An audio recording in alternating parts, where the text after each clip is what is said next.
Jacob volvió 3 semanas después, y estaba furioso.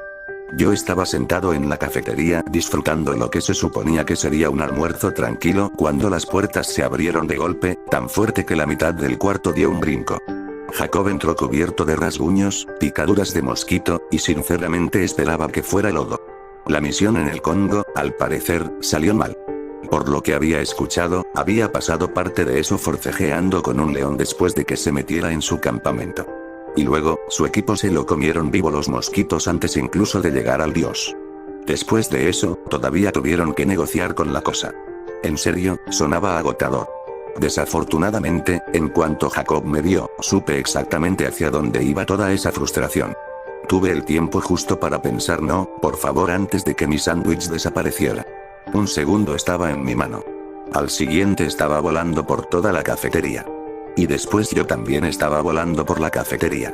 Jacob me agarró del cuello de la camisa y me tiró encima de una mesa. Caí al piso con tanta fuerza que me dio tiempo de replantearme varias decisiones de vida. ¿Qué demonios? Grité. Varios empleados se pararon de inmediato y empezaron a irse. Nadie se mete cuando los gerentes empiezan a pelear. Es una de esas políticas no escritas de seguridad laboral que todos respetan. Habíamos llegado a un trato, Nayeli. Él se veía de verdad encabronado. Jacob normalmente tenía el color de una persona muerta. De alguna manera, había logrado ponerse rojo brillante. Honestamente, era impresionante. Sean sigue vivo, dije yo. Sobre el papel. El papel es lo que determina si está vivo. Tú y yo sabemos que solo lo tienen clasificado como vivo porque físicamente está dentro de las instalaciones. Eso sigue sonando a que está vivo. Jacob tenía cara de querer tirarme a otra mesa. El informe dice que lo empujaste. Sí, lo hice. Lo empujaste hacia un dios. Estábamos negociando. Lo usaste como sacrificio. Me enderecé y miré mi almuerzo destruido. Ese sándwich no había hecho nada malo. Esa es una palabra cargada. Nayeli. ¿Qué? Empujaste a un asistente a una entidad sobrenatural. ¿Y? Por un momento, Jacob solo me quedó mirando. Yo suspiré. Mira, no sabía que el dios iba a quedárselo. Ni siquiera sé qué decía el contrato. Nadie de nosotros sabe el idioma antiguo. Para empezar, el contrato podría haber incluido una sección de asistentes complementarios. Jacob abrió la boca. Ese no es el punto. En realidad, sí lo es. El punto es que Sean está dando vueltas en el piso 45, recitando contra las paredes. Yo me encogí de hombros. El dios hizo algo fuera del acuerdo, fuera del protocolo estándar y fuera de mi conocimiento. Así que esto es un problema de contención, no un problema de Nayeli. La cafetería de alrededor se quedó completamente en silencio. Jacob se veía de verdad confundido porque, para su desgracia, yo tenía razón. Una razón terrible. De esas que te dejan pensando en lo moralmente cuestionable que son. Pero seguía siendo una razón. Te odio, dijo Jacob. Está bien. Luego agarró mi sándwich de respaldo de la mesa y se fue caminando. Este fue un inicio de semana horrible. Jacob me robó mi sándwich de respaldo, me tiró por una mesa y, de alguna forma, logró hacer que la situación de Sean sonara como mi culpa. Tomé mi charola y tiré lo que quedaba de mi comida a la basura. Ya habían pasado 3 semanas desde la Antártida. 3 semanas desde que traje un ángel de vuelta a las instalaciones. Sí, ya todos lo saben. Y, por alguna razón, eso también se volvió mi problema. Iba a la mitad de redactar mentalmente una queja para recursos humanos cuando la cafetería se quedó en silencio. No era un silencio normal. No era el típico de compañeros mirando a 2 gerentes discutir en silencio. Era el tipo de silencio que te hace pensar de inmediato. ¡Ay, por el amor de Dios! ¿Y ahora qué? Jacob se quedó tieso. La furia se le drenó de la cara tan rápido que casi daba risa. Sus ojos se movieron más allá de mí, hacia algo detrás. Alrededor, los empleados empezaron a ponerse de pie. Un par bajaron la cabeza. Una mujer dejó caer su charola, y nadie se movió para recogerla. Todo el salón de repente se interesó muchísimo en no llamar la atención. Yo suspiré. Ya sabía lo que significaba. Me di la vuelta. Y entendí al instante el problema. El ángel estaba parado en la entrada. Se veía igual que en la Antártida. Alto. Pálido. Perfecto. La clase de cara que las civilizaciones antiguas tallarían en montañas y luego iniciarían guerras por ella. Llevaba una credencial de empleado de CSP, no sé por qué eso me molestaba más que cualquier otra cosa. La placa hasta tenía una foto. Y un nombre.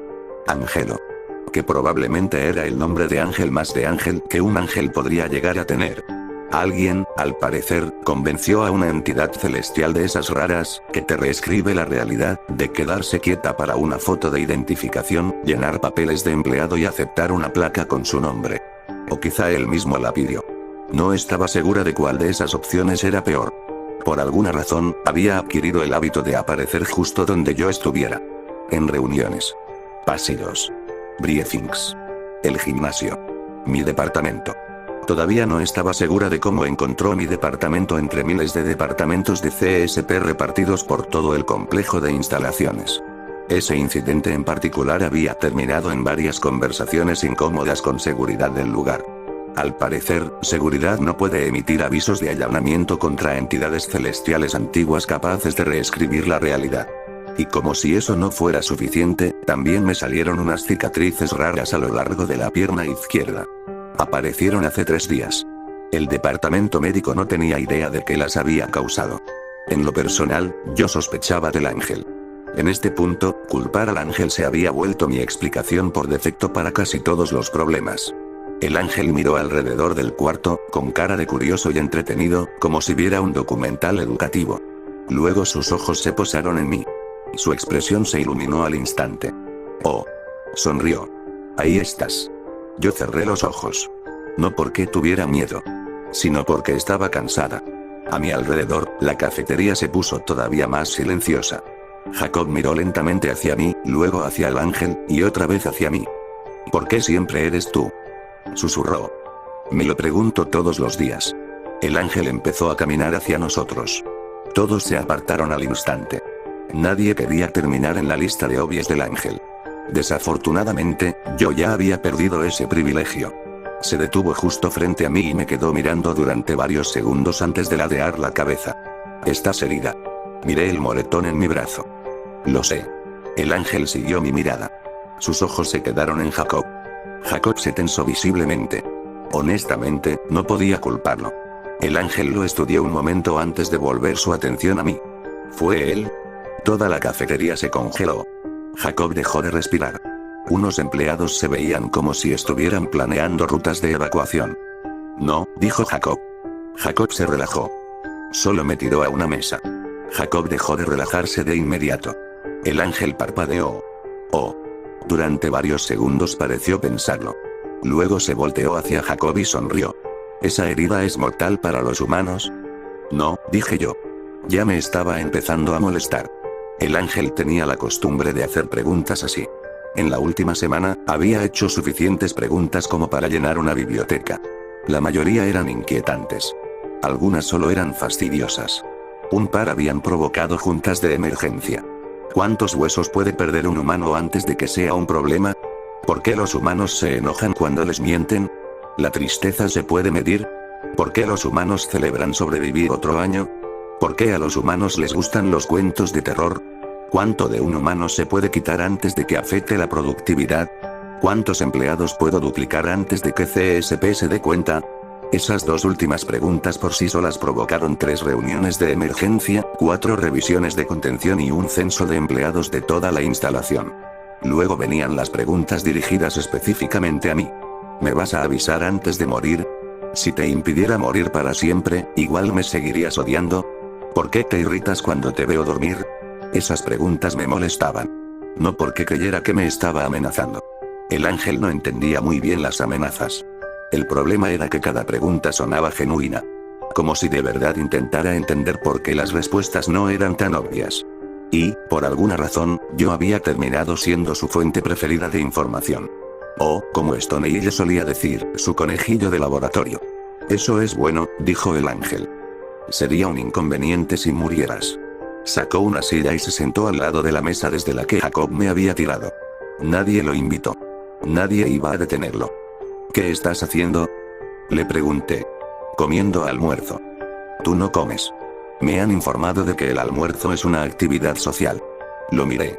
Él me miró de vuelta. La cafetería siguió totalmente en silencio. El ángel miró alrededor del cuarto. ¿Interrumpí algo? Nadie contestó. Bien. Luego se inclinó y recogió del piso los restos de mi sándwich. Lo examinó con cuidado, con el ceño fruncido. Esto parece dañado. Yo miré el sándwich. Luego a él. Luego a Jacob. De todos modos, me debes 2 sándwiches. Yo suspiré. Mi semana, de alguna manera, había empeorado. Ese receso fue la experiencia más incómoda de mi vida. El ángel tardó 20 minutos en aprender a masticar. No comer, masticar. Al parecer, ya entendía la idea de consumir comida. Lo que le fascinaba era el proceso de convertir la comida en pedazos más pequeños primero. Jacob se sentó enfrente y me estuvo clavando la mirada todo el tiempo, como si yo personalmente hubiera desatado ese desastre sobre la humanidad, lo cual, en mi defensa, solo era verdad a medias. Me comí mi sándwich de reemplazo de un jalón en 3 mordidas solo para escapar. Para cuando llegué a mi oficina, ya estaba preparando mentalmente varias quejas para recursos humanos de las que sabía que nadie iba a leer. Desafortunadamente, había algo esperando en mi escritorio. Un reporte. Abrí la carpeta. Falta. 5,317 residentes. Ubicación. Una ciudad pequeña en Nevada. Clasificación. Dios de clase B. Me quedé mirando el reporte unos segundos antes de cerrarlo. Luego lo volví a abrir. El número seguía tercamente igual. 5.000 personas no desaparecen así nada más. Al menos, no es lo que se supone que pase. 3 horas después, estaba sentada en una sala de juntas explicando el plan para controlar al dios de clase B. Una entidad de clase B no termina el mundo, pero igual tenía capacidad de borrar una ciudad entera si se dejaba sin vigilancia.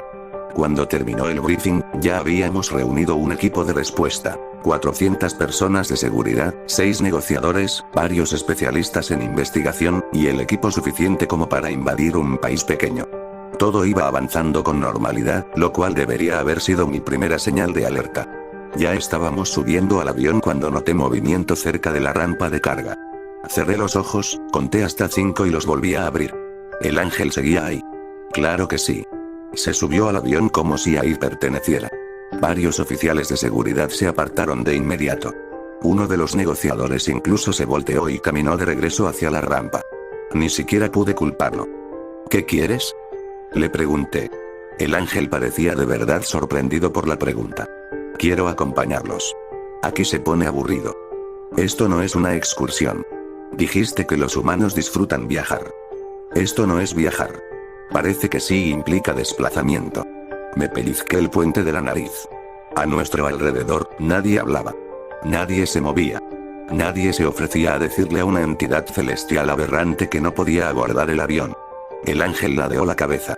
Voy de todas formas. Yo suspiré. Desafortunadamente, eso no era exactamente una frase con la que pudiera discutir. En lo técnico, yo tenía rango sobre la mayoría de la organización, excepto los miembros de la mesa directiva. En lo práctico, nadie tenía rango sobre un horror celestial antiguo que podía reacomodar la realidad cuando se le antojaba. 10 minutos después ya estábamos en el aire. La distribución de asientos era algo. Por algo quiero decir que todos se habían apretado en el lado opuesto del avión. 400 personas de seguridad entrenadas, 6 negociadores y varios investigadores estaban todos juntos, apretados como sardinas asustadas. Mientras tanto, Angelo se sentaba a mi lado con toda una fila de asientos vacía alrededor. Se veía menos como transporte y más como una zona de cuarentena. El ángel parecía completamente ajeno a eso. O peor, completamente consciente y disfrutándolo. Se quedó mirando por la ventana del avión durante varios minutos antes de hablar. ¿Este dios va a ser entretenido? Miré desde mi briefing de la misión. Preferiría que no. ¿Por qué? Porque, cuando los dioses se entretienen, normalmente matan gente. Lo pensó un momento. Los humanos parecen estar bastante en contra de que los maten. Yo lo miré. Es una observación revolucionaria. Gracias. El hecho de que no estuviera siendo sarcástico, de alguna forma, lo empeoraba. Volví a mi reporte, pero no podía quitarme la sensación de que traerlo conmigo se iba a convertir en un problema. Un problema enorme. Y considerando que nuestra misión ya involucraba a 5.000 personas desaparecidas y un dios hostil, eso decía mucho.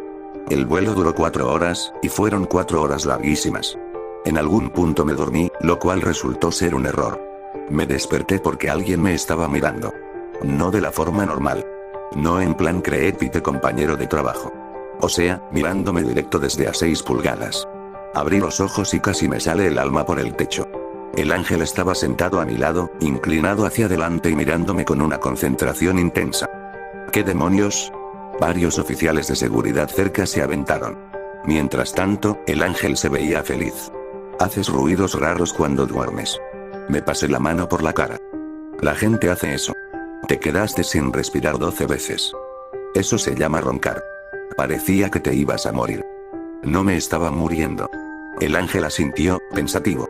Eres rara, gracias, dije yo. Estaba tan molesta que por un momento consideré tirarme del avión solo para terminar la conversación. Él se echó para atrás sin inmutarse con mi cara. Al otro lado de la cabina, decenas de empleados relajaron al instante.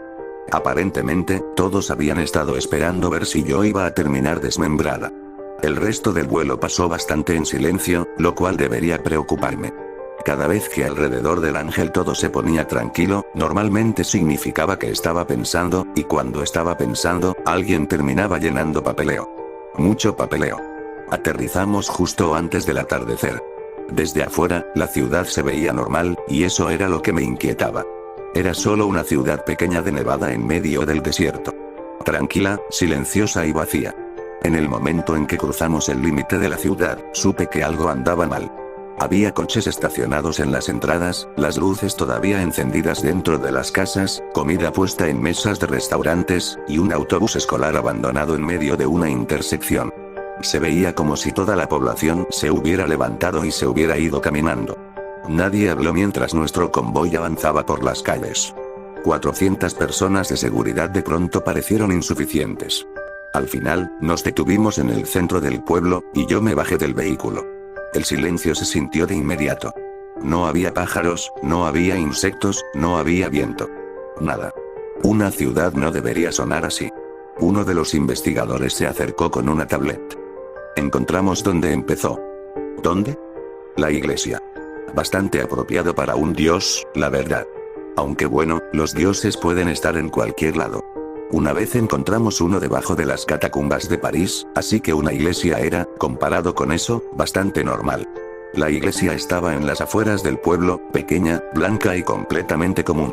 Los equipos de seguridad establecieron un perímetro mientras los investigadores descargaban equipo. El ángel se paseó entre todos ellos. Nadie intentó pararlo. Un par de personas incluso se movieron activamente fuera de su camino. Se quedó viendo la iglesia durante varios segundos antes de fruncir el ceño. Eso me llamó la atención enseguida, porque al ángel rara vez se le veía fruncir el ceño. ¿Qué? No respondió de inmediato. En vez de eso, miró al cielo, luego a la iglesia, luego a las calles vacías. Su expresión se volvió extrañamente incómoda. Conozco a este. La forma en que lo dijo me hizo sentir un nudo en el estómago. Ahora mismo estamos afuera de la iglesia, esperando la orden final de entrada. El ángel no le ha quitado la vista al edificio desde que llegó. Lo he visto curioso. Lo he visto confundido. Lo he visto entretenido. Esta es la primera vez que lo veo preocupado. Si soy honesta, eso me está haciendo pensar en varias rutas alternativas de carrera. En fin, nos están llamando. Voy a actualizar este diario si sobrevivo a lo que sea que haya adentro.